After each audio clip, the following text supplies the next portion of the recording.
So guys, today I'm here with a quick video going over everything that we know about Destiny Rising. Today we're going to be going over key information like the official release date, things to know about the game and how you can actually play it on PC, how this game actually works and what the game actually is, and just some other things to know about the game like different activities and stuff that are going to be coming into Destiny Rising that players of Destiny 2 have wanted for a very long time.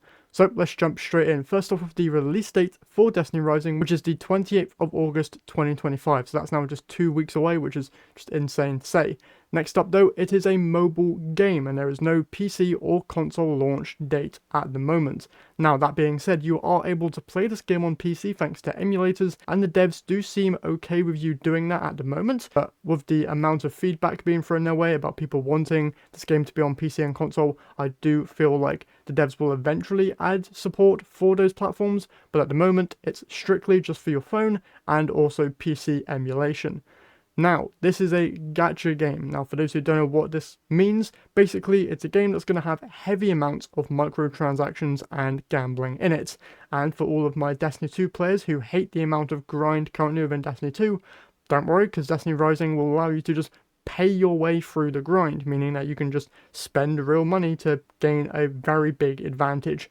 Now, that said, I've played gacha games before and have spent like zero money on it and still had a very good time and have been able to do pretty much all the content I've wanted to do, so you don't feel like you need to spend money, but if you want to be the best of the best inside of Destiny Rising and be able to potentially one-shot raid bosses, spending money or just getting very, very lucky is going to be a way of doing so. Now, one of the biggest differences here is that there is no real character customization in the same way that there is inside of Destiny 2. In Destiny 2, when you go and create your character, you pick between the three classes, then you can customize like the actual design of the character, and then you can also customize like their subclasses and weapons and abilities and stuff.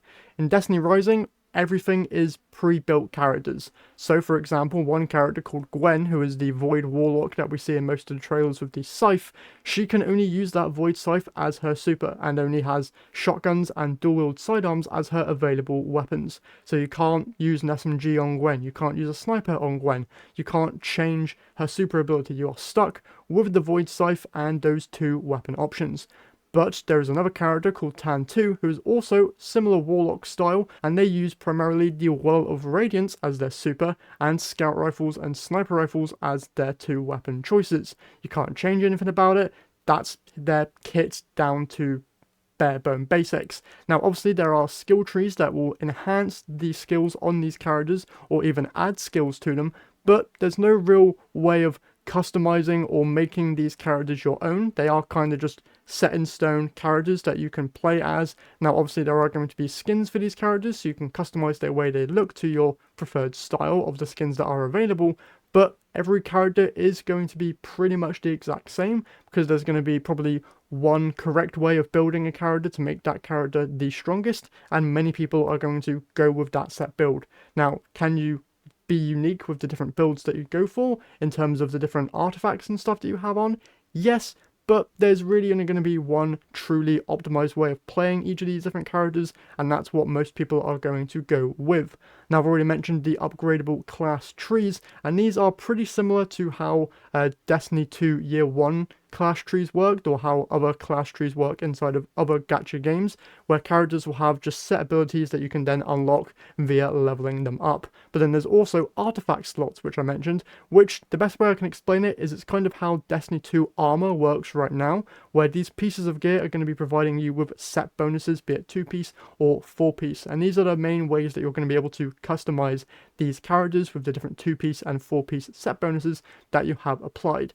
Now, in many of these gacha games, there is mainly just one build that people go for because artifacts mainly have like different set bonuses that work very well with specific characters. Say for example, one character is meant to be doing insane amounts of damage, there's going to be a high damage boosting artifact set that works very well with that character. And if a character is more support focused, then you're going to be running more support focused artifacts, stuff like that. But one of the major things that Destiny Rising is actually doing is that the leveling for characters is actually now account based, it seems, so there's no need to worry about leveling up each character individually, which is one of the major downsides of these different gacha games, is that when you get a new character you don't have to spend time leveling them up, and that can take potentially days depending on how many currencies you have available at that time. But Power progression is now unified under a team level system, which was actually introduced in the most recent beta, which I wasn't actually able to play, but seems like this system was taken very, very nicely. So the actual quote here is that there is now a brand new team level system replacing individual character leveling. So power progression is now unified under team level, driven by story and exploration, and all characters instantly match this level, letting you experiment freely. So once you get a brand new character, you'll be able to just immediately play with them at the current difficulty level of content that you are playing at, which is very, very nice.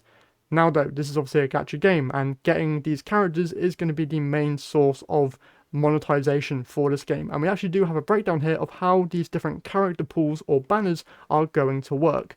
So in this game, you're going to have two different pools for characters. You're going to have your standard character banner as well as your limited character banner. Now the standard banner is always going to be there, and the characters available from that banner aren't going to change. So if you see a character that you like there, you're always going to have that character available to be obtained no matter what. The limited banner though is when newer, more powerful characters get added, and they will be swapped out probably every month or so. So, the basic breakdown here for the standard character pool. Your first 50 draws will be discounted by 20%, which is very, very nice. So every 10 draws will only cost 8 Bon Voyage charms, which is the currency you need in order to draw for these characters. And within the first 30 draws, players are guaranteed one mythic character. Now note how it says within the first 30. So this is kind of like an entry level, hey, here's a very quick way of getting one mythic character, which is very, very nice. Now the standard character pool for mythic characters is going to be much larger compared to the limited pools. For a limited banner, there's normally one newly added mythic character that people are going to be going for, whereas the standard character pool has normally like 5 or 6 different standard banner characters within that one pool, and it's completely random what character you get, so you're not guaranteed to get the one that you want. That said, after you have accumulated 180 draws, players can select one mythic character for free from the standard pool, which is a very, very nice thing. Now, this is not going to be happening every single time you accumulate 180 pools. This is very much just a new player starting out. Here's some basic beginner stuff to get you interested in this draw system to then incentivize you to spend more money later on. That's how the basic standard character pools work, but for the limited character pools, one guaranteed mythic character is within 60 draws, which is the normal amount you would need to spend in order to get a mythic character.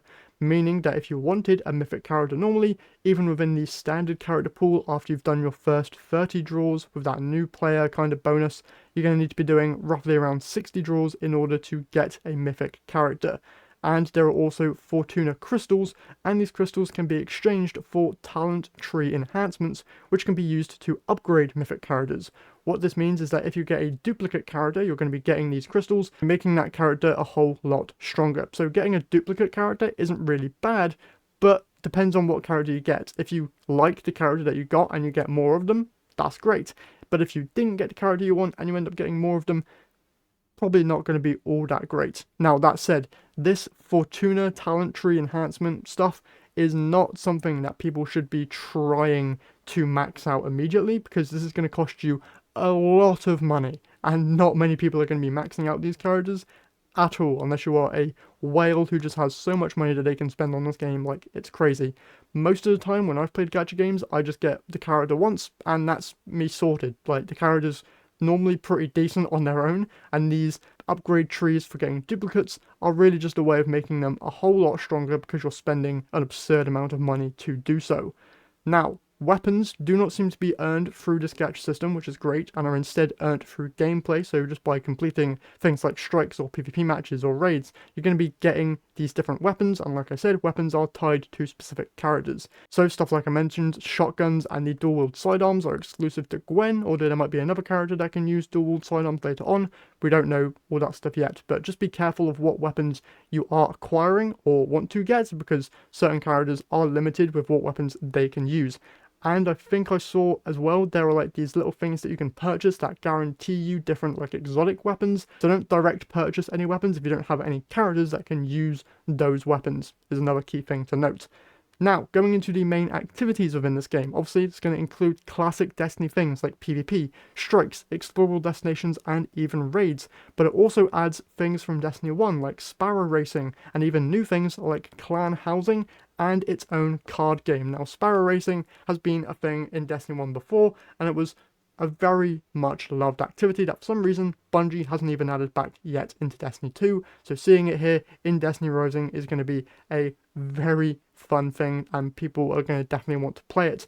Alongside this, clan housing is something that people like myself have been begging Bungie to add for ages, but they just haven't seemed to have done it yet, and their own card game is just a nice little addition as well.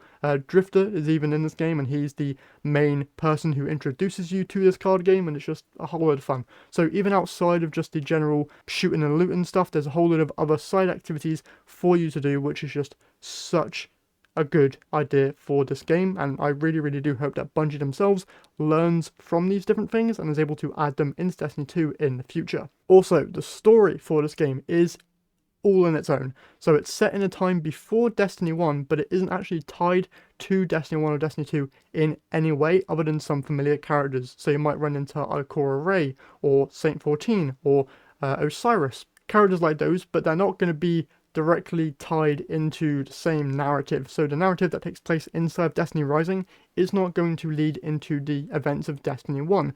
This is a story completely its own and has its own unique elements, like even giant robots that we don't even see inside of Destiny 2. So there's elements that you'll be familiar with, but also brand new stuff that'll excite veteran Destiny players and also newer players alike. And one final thing is that this game is most likely going to receive future updates. It's going to be like a live service gacha game like most others are, which will include new content like characters, weapons, activities, and destinations. And that, I believe, is pretty much everything that I have to cover about this game, giving you a brief explanation about how the gacha system works, the different activities that will be playable within this game, and just a general overview of this game right now.